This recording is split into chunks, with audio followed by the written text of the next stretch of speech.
I am being joined by Mr. Grigol Julukhidze, Director, Foreign Policy Council, to discuss the current unrest and civil society protests in Georgia. Good morning, sir. Delighted to have you with us. Good morning. Thanks for having me. So the situation in Georgia has been a recurring theme this morning. So we've managed to establish that people are protesting against the so-called foreign agents bill. And so far, it has not been introduced into law yet. Is that correct? That's correct. It was the beginning of this protest. I mean, the opposition to this draft law against the identification of so-called foreign powers. But right now, these demonstrations have much more meaning to Georgia.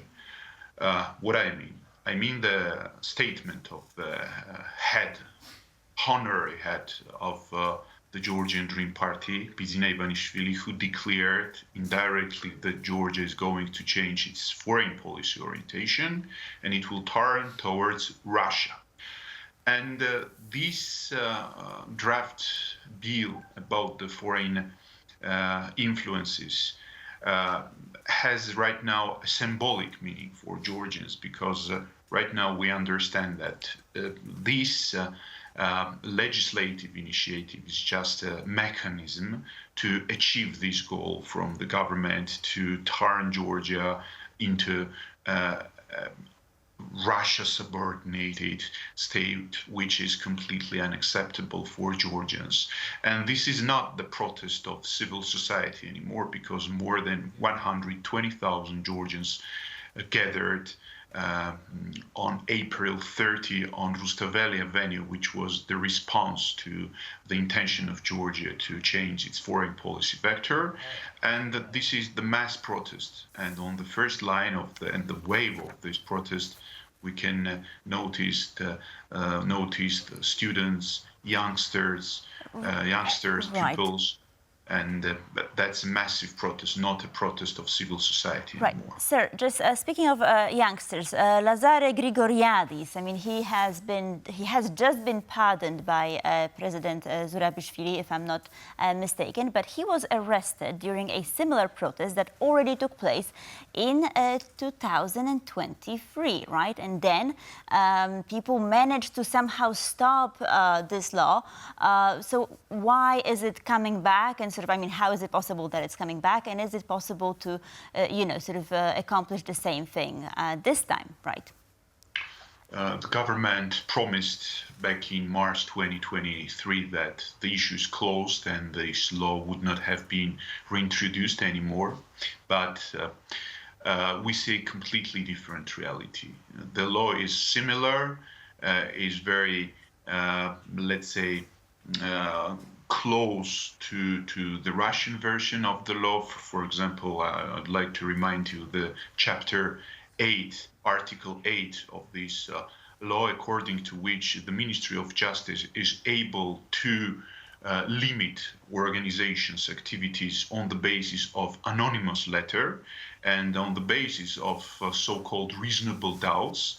They can get personal information from the head of the organization that gets more than 20% of funding or might get this funding from external source.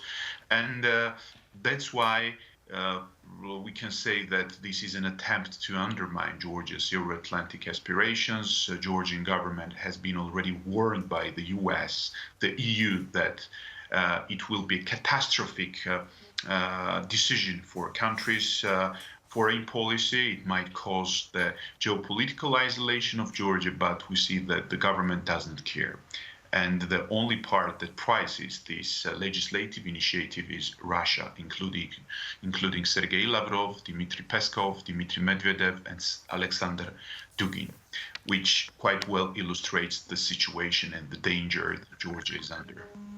Right. So let me ask you about these pro-Russian sentiments in Georgia, because I mean there are individuals, right, such as Mr. Ivanishvili, who is a Georgian billionaire. He has made his money in Russia, right? He is behind the Georgian Dream Party. So how big is this Russian influence among the elites, among some of the oligarchs?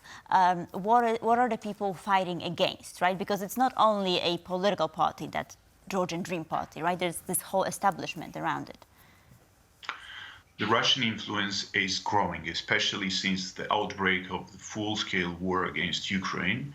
We see that Georgian economy is quite intensively attached to the Russian economy. We see thousands of Russians who come to Georgia.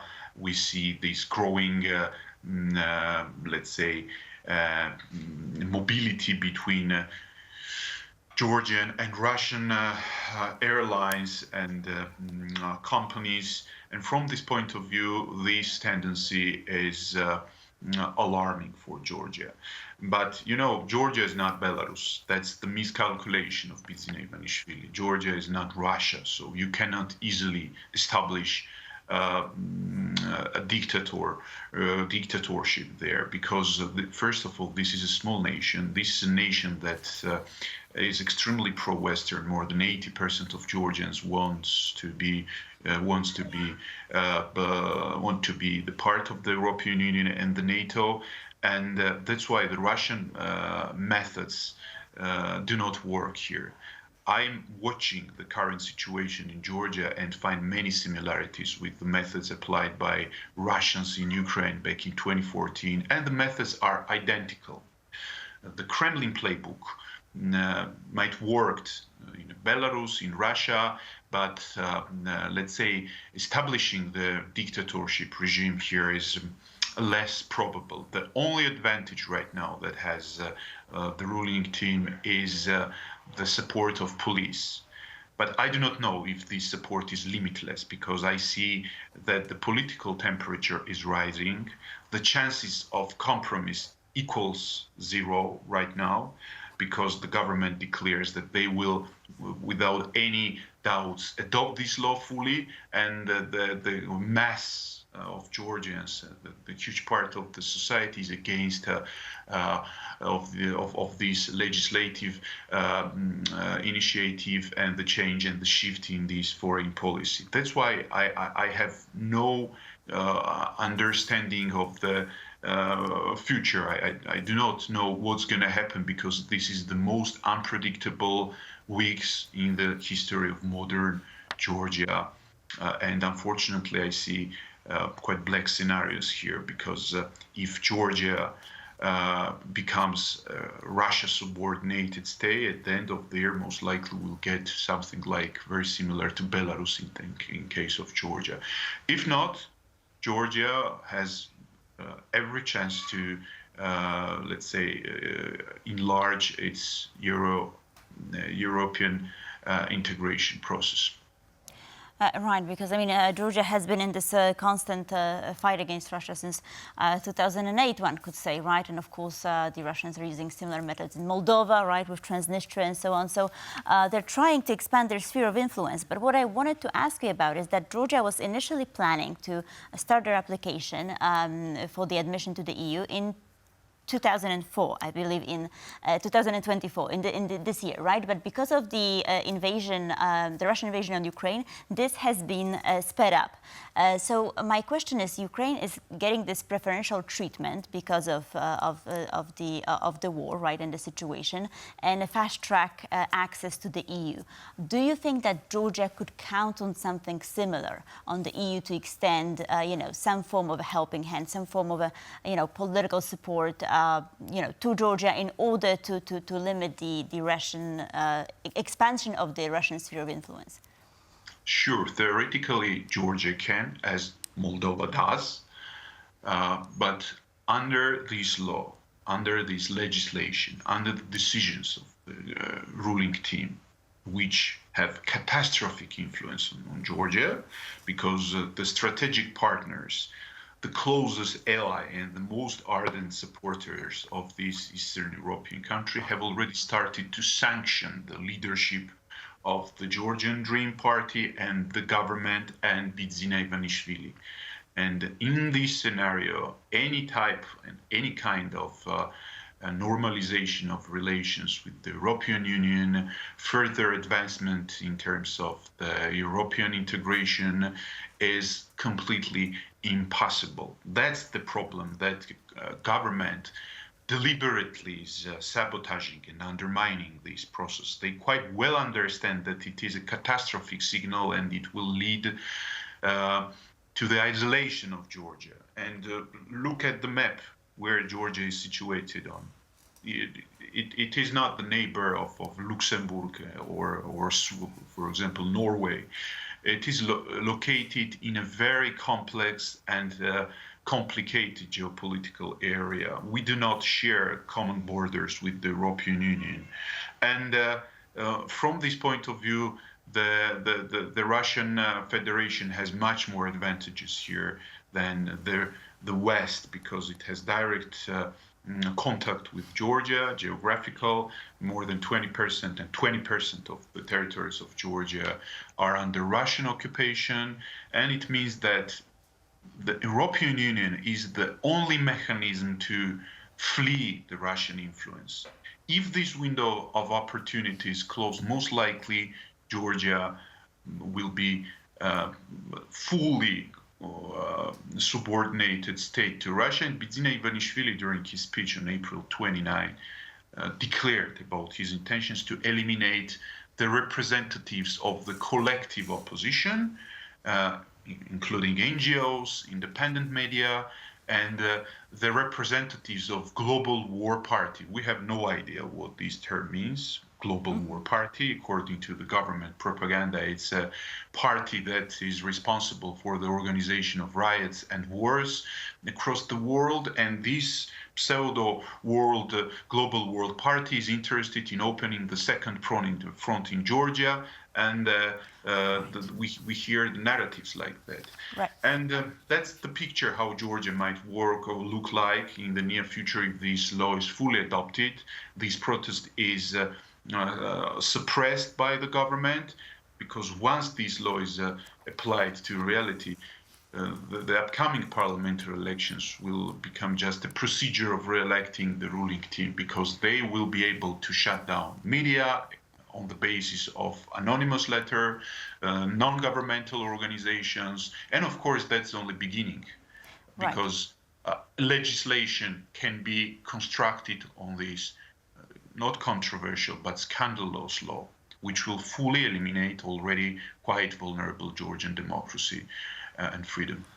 Right, because I mean, as you mentioned, Ivanishvili has been spitting these conspiracy theories, right? That the West is trying to use Georgia, right, for its own benefit and this and that. But you actually saddened me by what you said about the elections coming up in October, because I was hoping that perhaps during these parliamentary elections, there could be a turn made, right? Even though that Georgia has a 58 out of 100, that's the score that it has according to the Global Freedom Index. I was hoping that the elections will be free, even though the country is theoretically partially free. So could you shed more light as to how free elections in Georgia are? And so can we look to October with hope, or that will be a done deal when this law is passed? First of all, if this law is fully adopted, it will be a demoralization for the nation, because look, you have an instrument to shut down all the watchdogs and independent non-governmental organizations before the elections. There will be nobody, literally, who can independently monitor the election process. It is a strong fundament for the government to stay in power for many years. And where is the guarantee that the elections will be fair and free? Where is the guarantees that the government will not use brutal methods? Of course, they will. And this law serves for the realizations, to the realization of this plan. And apart from that, look where this kind of legislative initiative was adopted. Tajikistan, in Uzbekistan, in the countries which are not, let's say, inspiring for Georgians in terms of state system, freedom of speech, and economic development. And a lot of people out of ignorance say that this is the law which is quite similar to the American FARA. They have no idea. First of all, please read, dear trolls and bots, the American and the pro-Russian idiots American version of this law. For example, in the United States of America, RT, Russia Today, is registered as the foreign agent, but the BBC is not registered as the foreign agent because there is a red line between the countries of origins. But, for example, in Georgia, if a Polish aid, the Ministry of Foreign Affairs of Poland, supports an organization that assists blind people in Achalciche, they have to be registered as the carriers of the interests of Poland, which in reality, carrier of the interest of foreign country in Georgia out of our past in the Soviet Union means being a spy. That's the point. Right. So, but let me just ask you, I mean, so what is there to be done? Because I know that the president can veto the law, but then of course she can be outvoted, right? Because the numbers are not in favor of the president, and so on. So the law will in fact be introduced unless what happens? I mean, you know, people can continue protesting, but is that the only option? There's nothing else to be done? I do not know. I wish I could have an answer. That's why I told you that the most unpredictable period in Georgia. I have no idea how Georgia will look like in a month. That's the major problem, because the government is not going to retreat. And the demonstrators are not going to stop their mass protest, and this protest is growing because we saw dramatic footage how police beats students, and it caused a huge compassion among politically neutral and politically indifferent Georgians. That's why there are high stakes on the table. We are moving towards a critical point. Because the Russification and the Belarusization of Georgia is not so easy. As I told you, Georgia is a small country, and even those policemen who stay on the barricades quite well understand that their relatives, their friends, their classmates stay on the opposite side, and it really matters. That's why it is absolutely unpredictable, the situation. And one more thing, we have no idea what are the plans of Russia, how they will use this stability. Because watching Russian media gives me quite alarming signals that they have already talked about the stability, the necessity of stability in Georgia, that they have to act in this regard. The situation is critical. I'm sorry, sir, that we have to conclude on such a sad and worrying note, but I do hope that perhaps a situation will somehow clear itself out. Of course, I'm keeping my fingers crossed, and of course, we're all hoping that this will be resolved. Thank you so much for being with us this morning. Thank you.